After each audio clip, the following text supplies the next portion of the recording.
pong basahin ang 1 Timothy chapter 3:14. I hope to come to you soon, but I am writing this instruction to you in case I am delayed, to let you know how people ought to conduct themselves in the household of God, because it is the church of the living God, the support and bulwark of truth. So, while there are right and wrong ways to act attending church services, mga kapatid, Paul is not talking about attendance manner, but rather how you and I are to act as the part of God's household.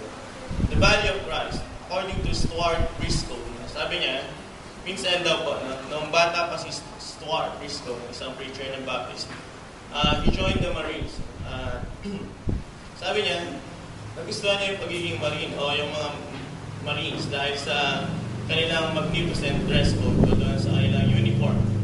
That thing attracted him the most, no? Yung pagsusuot ng uniforme ng isang Marine. Sabi niya, nung una siyang pumasok, sabi niya, bakit wala pa akong uniforme? Pero after a month, 1 month, tinatanong niya pa rin yan, no? Bakit kaya wala pa rin akong uniforme? So sabi nung isang commanding officer sa kanya, you are a Marine. The moment you walk through these gates, no, sa gate ng Camp 9, no, you became a Marine. And tinanong niya, bakit wala akong uniforme?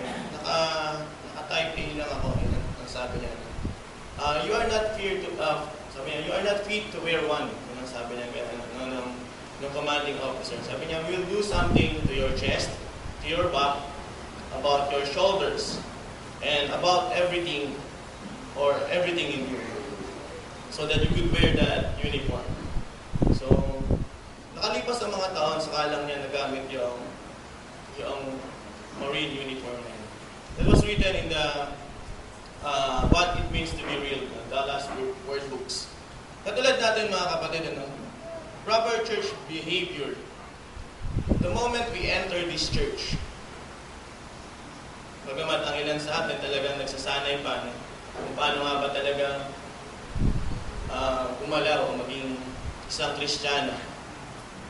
Napakaraming panahon at napakaraming pagkakataon na kailangan natin upang maging perfecto o yung ating mga gawain, yung ating pananalita, yung ating pag-iisip at pakikipagkapwa-tao. Sabi niya po, meron 3 bagay akong nakita, mga kapatid, sa church behavior. Una po, accountability. So ano nga ba yung accountability natin? O ano ba yung ating pananagutan? Sabi niya, the acceptance of responsibility for one's action and being held answerable for those actions. Ano nga ba nangyayari kapag ang isang tao kulang siya sa pananagutan o kulang siya doon sa mga bagay na kanyang ginagawa? Sabi niya, why do the wicked renounce God? He has said to his heart, you will not require an account. So yung mga tao daw po na makasalanan, o yung mga tao gumagawa ng kamalian sa buhay, ang lagi nilang iniisip, hindi naman ako pananagutin ng Panginoong Diyos sa aking mga ginawa. Wala naman akong pananagutan sa mga bagay na yan. At sa palagay niyo po mga kapatid, anong uri ng tao yung nag-iisip ng gano'n na po? Na wala naman akong pananagutan dyan. Hindi ko naman kasalanan na yan.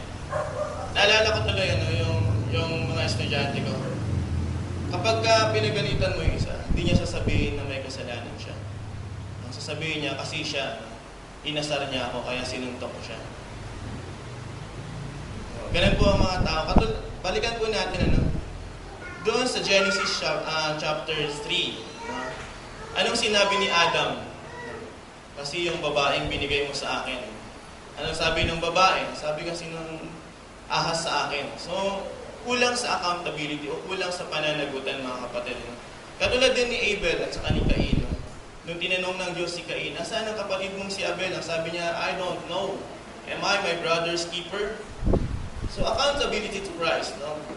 Alam niyo po ba na ang bawat isa sa atin po ay magbibigay ng ating mga pananagutan natin o ano ang ating mga ginawa sa buhay natin. Therefore, each of us will give an account to the Lord sa ating mga ginawa.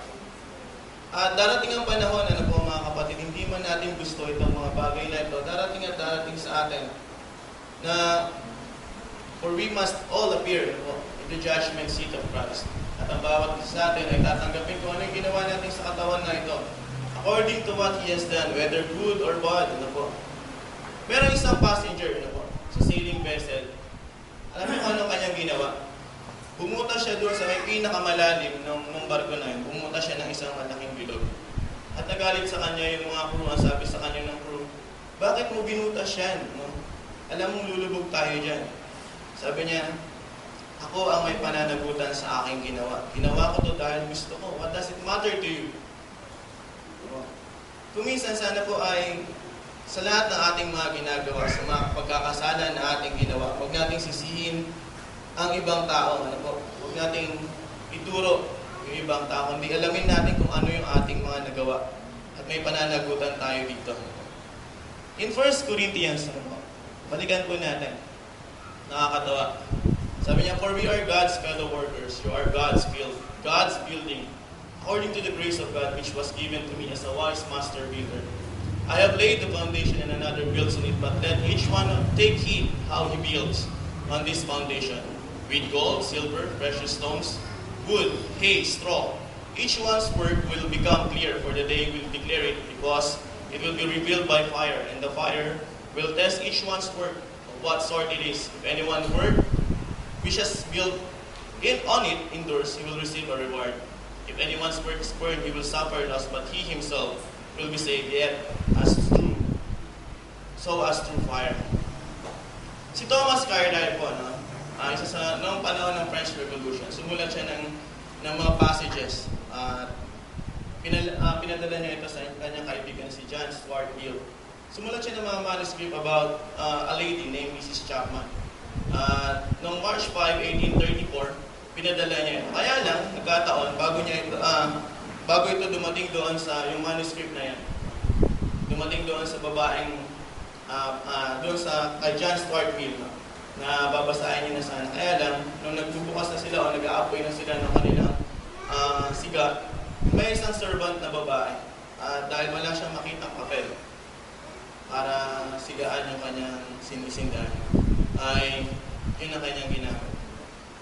After mga ilang taon na, he spent a lot of times, entire lives, nung taon na sinulat na si Mrs. Chapman, bago niya magawa yung bagay na yun. Pero sana punta mga kapatid, naging abala. Ang tanong mga kapatid sa bawat isa sa atin, ito yung madalas namin tinitingnan bilang mga ngaral at bilang lingkod ng Panginoon Diyos. Sinasabi dito ni Pablo, ang bawat isa sa atin, we are building the church. At merong expert builder. At sa bawat iglesia o sa bawat congregation, merong mga expert builder dyan. Sila yung mga nakikita nyo tumatayo dito sa harapan. Sila yung mga nag-aaral ng matagal, sila yung mga nag-spend ng maraming panahon para pag-aralan ang banal na kasulatan. Sila yung mga tinatawag natin expert builder. Kaya lang, kung minsan, the builder builds with what? With gold, silver, precious stones, wood, hay, or straw. But sometimes, kahit nag-aano na katagal ng iglesia, meron pa rin tayong nakakita na wood, meron pa rin tayong nakakita na hay, meron pa rin tayong nakakita na straw, no? So, dawag, sabi nga nila, kapag yung dawag nilagay mo sa siga, madali yung mag-aapoy. Maging yung kahoy, hindi po ba? Lahat ng tatlong ito, yung wood, yung hay, yung straw, lahat yan ay madaling matupok ng apoy.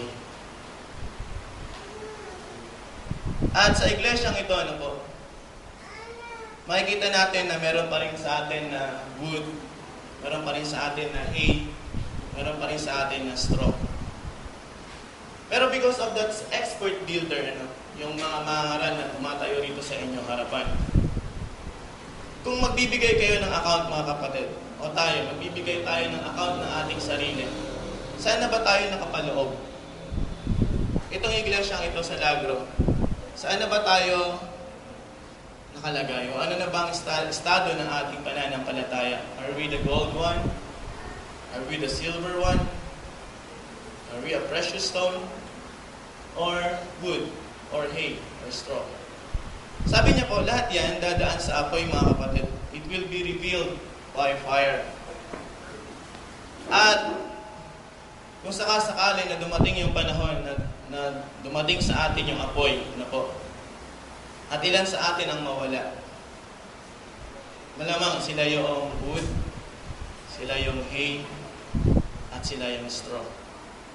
Pero yung mga nananatiling matatag, ano po, yung mga nananatiling nakaupo dyan sa mga pews na yan, ano po, maaaring kayo na po yung gold, yung silver, at yung precious stones, ano po. Pero alam niyo po ba, sabi niya, no, ito nakakatuwa, if someone's work is burned up, kami, no, kami na mga naaaral ng salita ng Panginoong Diyos, yung aming mga trabaho ay nasunog, we will suffer loss. Masakit para sa amin na may mabawas sa iglesia ito. Masakit para sa amin na dumating yung panahon na namatay tayong lahat at yung iba hindi natin nakita sa langit. Ano po? But because of our work, sabi niya, He Himself will be saved, but only through fire. Yun lang ang kagandahan ng pagiging mangangaral. Ano po? We are all accountable of the souls that we are teaching. Ano po? Lahat ng mga tinuturuan namin, accountable kami dyan. Pero pagdating ng panahon, ano po, na merong nawala sa atin dahil sa sinubok, huwag niyo naman ituro si Brother Brian pagdating sa langit. Ano?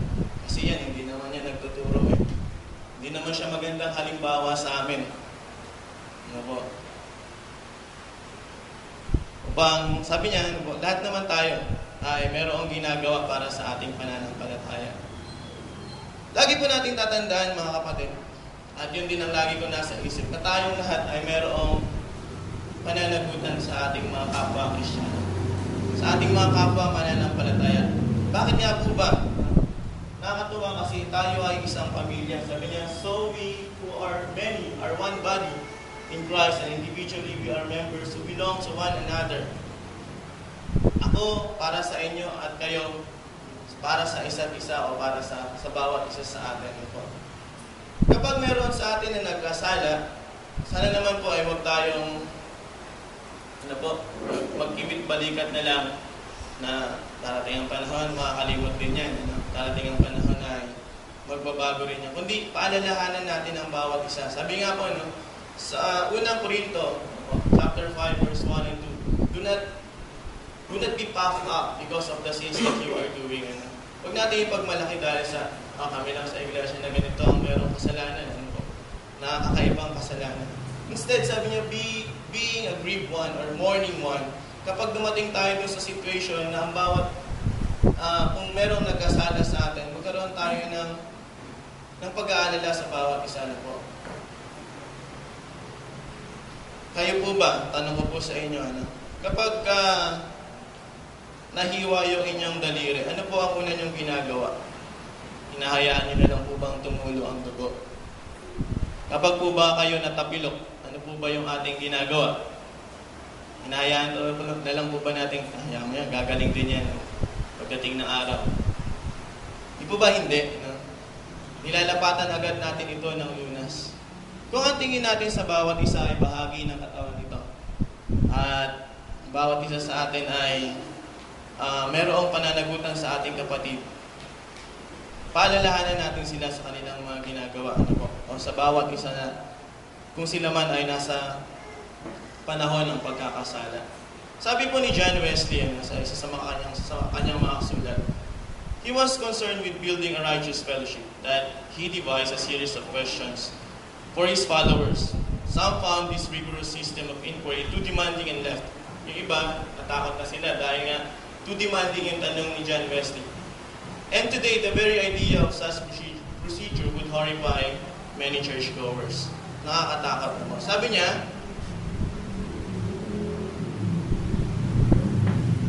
isa ulit sa sinabi ni Pablo na po, now I myself am confident concerning you, my brethren, that you also are full of goodness, filled with knowledge, and able to admonish one another. So ang tanong sa bawat isa, are we full of goodness, mga kapatid? Punong-puno ba tayo ng kabutihan? Tayo ba ay madalas na nagbubuklat ng ating banal na kasulatan na pinag-aaralan natin so that we could be able to admonish or encourage one another? Sino nga po ba ang responsable sa buhay na ating pinangahawakan? Sa ating mga personal na buhay, sino po ba ang responsable o merong pananagutan dito? Hindi Hindi po ba sa bawat araw meron tayong pananagutan saan? Sa ating Panginoong Diyos, sa ating mga asawa, sa may mga asawa, sa ating mga anak o sa inyong pamilya, ano po, sa ating mga kaibigan, sa ating mga katrabaho, sa buhay na meron tayo, sa ating mga sarili, at sa perang ating pinangahawakan, yung ating mga nakaraan at yung mga hinaharap pang darating sa atin, lahat yan ay pananagutan natin, whether voluntarily or mandatory. Pero sana po mga kapatid sa bawat isa sa atin, huwag nating isipin na ang paglilingkod sa Panginoong Diyos ay kasi kailangan. Kundi dapat ang paglilingkod natin ay voluntary. Sabi ni Zig Ziglar, we don't live alone. Our actions and deeds affect other people, many of whom we will never know. So kung ano man yung ating sinabi, kung ano man yung ating ginawa, it affects doon sa mga nasa paligid natin. So sabi niya, let us not judge one another anymore, but rather resolve this not to put a stumbling block or cause to fall in our brother's way. So let's pursue the things na po, itong mga bagay na ito. Let us pursue what makes edify, ano po, or peace, and things which one may edify one another. Do not destroy the work of God for the sake of food. All things indeed are pure, but it is evil for the man who eats with offense. It is good neither to eat meat or nor drink wine, nor do anything by which your brother stumble, or is offended, or is made weak. So sabi niya po, kung yung kapatid natin, magiging tayo ay katitisuran sa ating mga ginagawa, for the sake of food, bawa, kung hindi kumakain ng balot ng kapatid mo, huwag mo na siyang pilitin. Kung para sa kanya, kasalanan yun, huwag mo na siyang pilitin na kumain. Kung nakikita mo na yung kapatid mo sa pag-iinom mo ng alak ay, pwede naman pala, matanda na sa iglesia ito. Pero inom pa rin ang inom. So, kung pwede naman pala, bakit hindi? So, sana mga kapatid magkaroon tayo ng disiplina sa ating mga sarili. Baka, our brother will stumble dahil sa ating mga ginagawa. At nakakatakot na tayo ay maging katitisuran sa lahat. Nakakatakot. Dahil kung, sabi nga ng Panginoon, kung ikaw ay katitisuran, mas maigi pang talian mo ng bloke ng semento ang leeg mo at tumalon ka sa tubig. Kung ikaw ay magiging katitisuran lamang po sa iyong mga kapatid. Mas maigi bang magpakamatay ka na lang? Yan ang gusto niya sabihin. Sabi ng ating Panginoong Jesucristo. There must be compassionate community, mga kapatid. So tayo po ba? Ito po bang iglesia sa Lagro? Meron po ba tayong compassion, kaawaan? Meron ba tayong habag sa mga taong nasa paligid natin? Lagi ba natin iniisip yung ating mga mahal sa buhay, kung ano yung kanilang kalagayan ngayon? Kung sila ba ay nasa mabuting kalagayan? Sa pananampalataya po, mga kapatid, Sapagkat, kung sa financial naman, alam natin na kaya natin yung tugunan. Pero pagdating sa pananampalataya, pagdating sa spiritual na pamumuhay, ano kaya ang komunidad ng Lagro? Ano kaya ang komunidad tayo meron? Sabi po niya, if anyone's member suffers, all the members will suffer with it. Or if one member is honored, all the members will rejoice with it. Now you are the body of Christ, and members individually. So, compassion makes a people or a person feel pain if someone else hurts. Sabi niya nga po, in Galatians, brothers and sisters, if a man is overtaken in any trespass, you who are spiritual restore such one in a spirit of gentleness, considering yourself lest you also be tempted. Kung tayo daw po, kung ating mga kapatid ay na-trap sa painful sin, we need to restore them. We need to remind them na bumalik doon sa pananampalataya. At ang bawat sa atin ay nakakailangan ng mga bagay na ito. Sabi niya, he needs a friend to reach down and release him from the trap. Minsan kasi yung kasalanan ay talagang masyado ng malalim at yung sugat, minsan iniisip natin napakahirap ng gamutin. Kaya kailangan natin mga kapatid ng mga katulong. Kailangan natin na magpapaalala sa atin. At ang bawat isa sana sa atin ay magkaroon ng pag-uusap bansa, ang paalalahanan ng bawat isa nating kapatid. Kaya sabi niya, for you have brethren have been called to liberty. Only do not use this liberty as an opportunity for the flesh, but through love serve one another. For all the law is fulfilled in one word, even this you shall love your neighbor as yourself. But if you bite and devour one another, beware lest you be consumed by one another. Backbiting provokes biting back. Kapag daw may mga tao nagsasalita sa ating likuran, yung mga taong gumagawa ng kamalian, syempre, ano pong gagawin ng isang tao?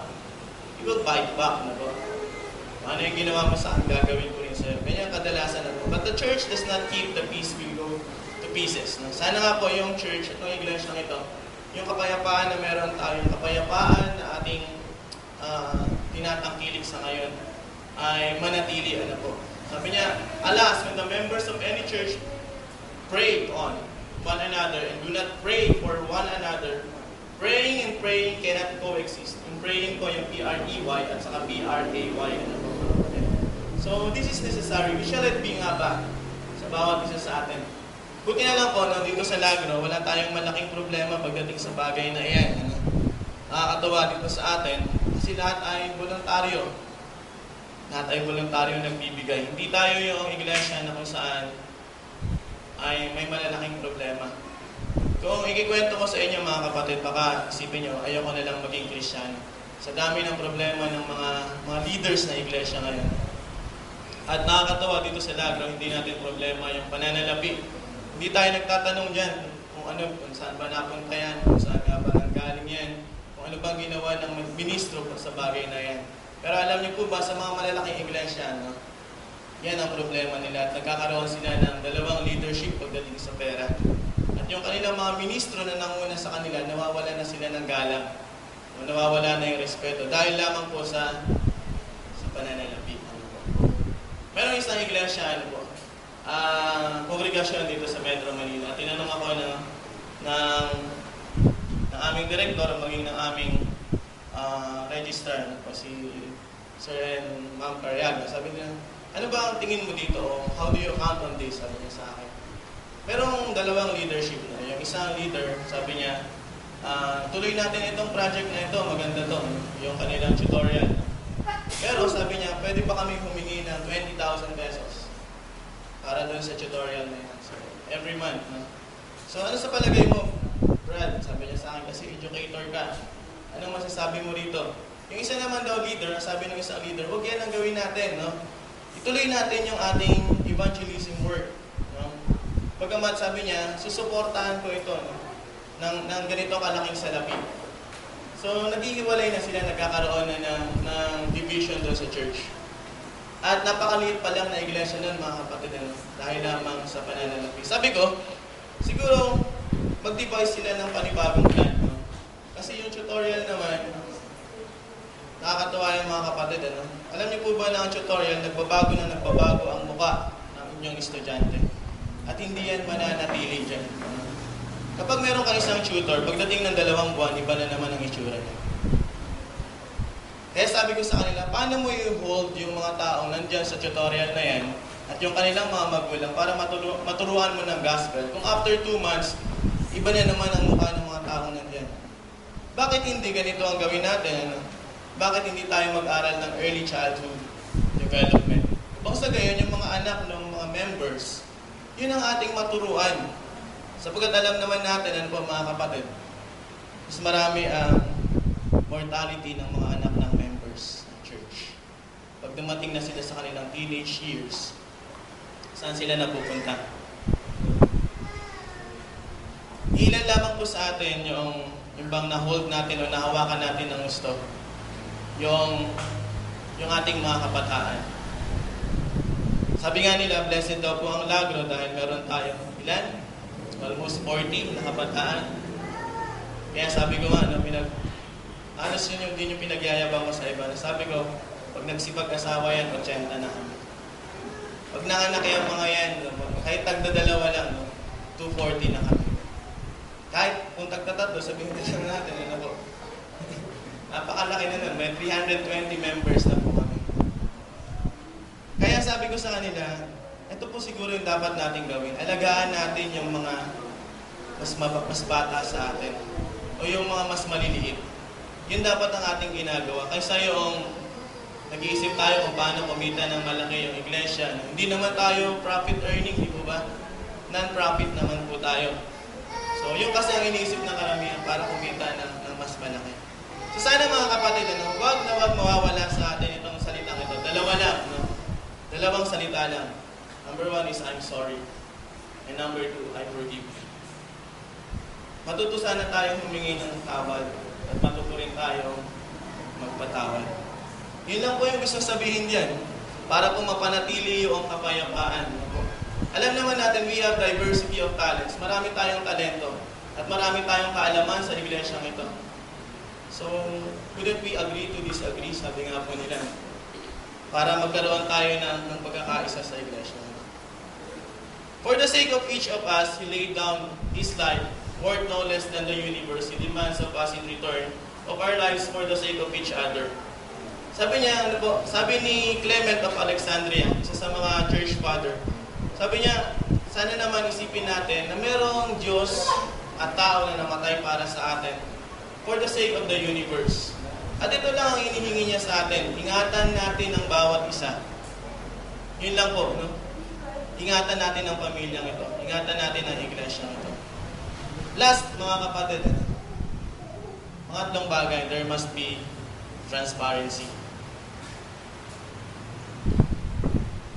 You yourselves, tayo, you are our epistle written on our hearts, known and read by all men. So, sino ako? Sino kayo? Po?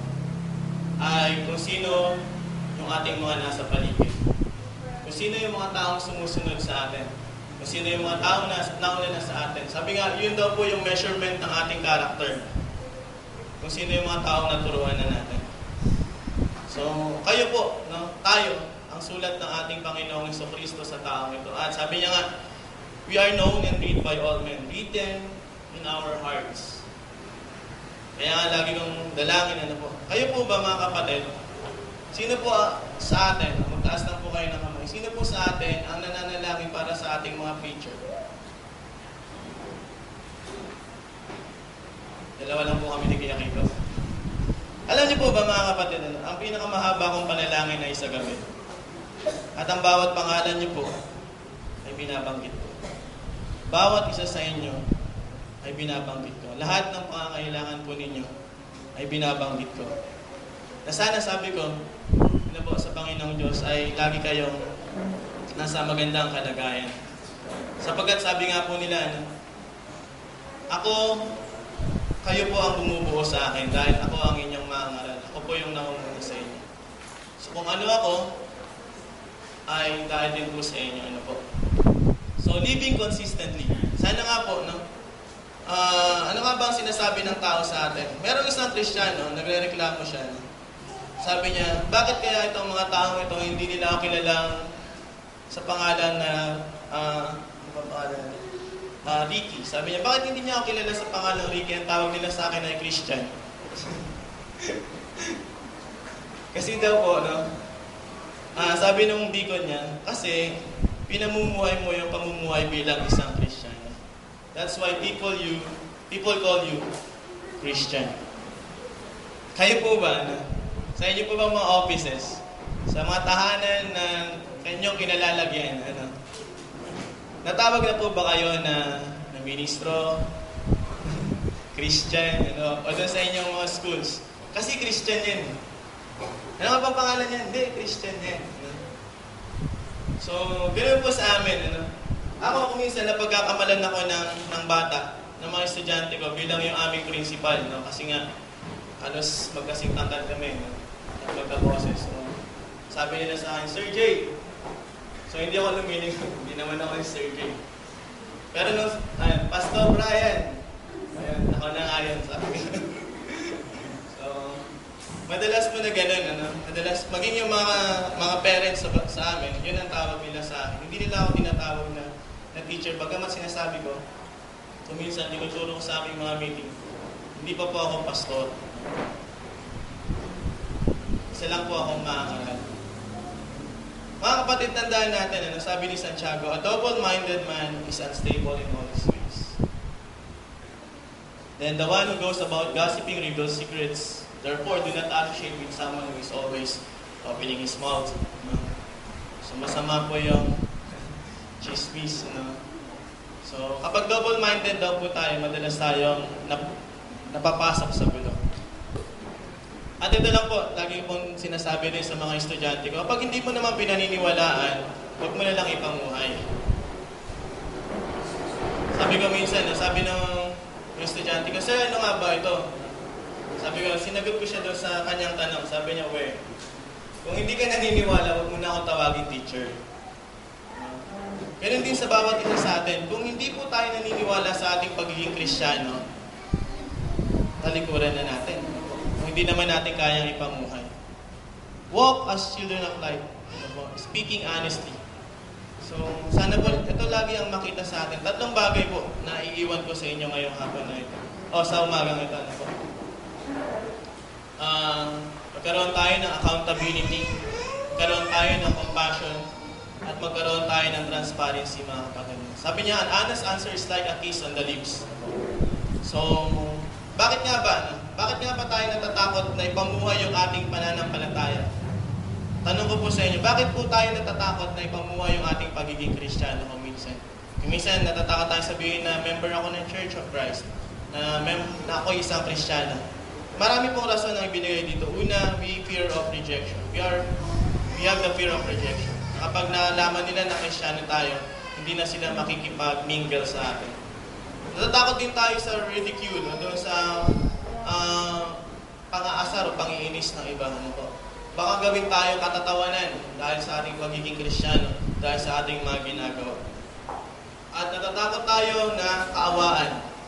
Bakit? Kawawa naman itong tao to, hindi umiinom, hindi naninigarilyo, hindi nagmumura, Minsan, biruan niya sa amin, sabi sa akin ng mga teacher ko, magalit ka naman, magmura ka naman, pagalitan mo naman yung mga estudyante mo. Pero hindi ako yun, And pang-apat, ito yung pinaka-nakakatakot, we have the fear of failure sa ating pananampalataya. Na baka dumating yung araw na magkasala tayo at sabihin, Kristiyano ka pa naman. So, pero mga kapatid, tandaan natin, there is no one without faults. Walang sino man sa atin ang hindi nagkakamali o nagkakasala. Not even the man of God or the men of God, not even us, na Christian, na mga anak ng Diyos, not even those who are good pastors, good preachers, lahat po tayo ay dumarating na nagkakasala, nagkakamali sa ating buhay. But we strive. Sana po we should strive. Do not hide. Do not hide ourselves. Na ipakita natin kung sino talaga tayo. Ito po ay isa sa mga sinulat ni Mohandas Gandhi doon sa kanyang aklat. Hanggang dito po mga kapatid, at nawa po ay meron tayong napulot sa umagang ito. 3 bagay po na ating tatandaan na ipinapaalala sa atin ni Pablo kung paano po tayong mga Kristiyano ay mamuhay and how we behave in the church. Hanggang dito po at magandang umaga sa inyo.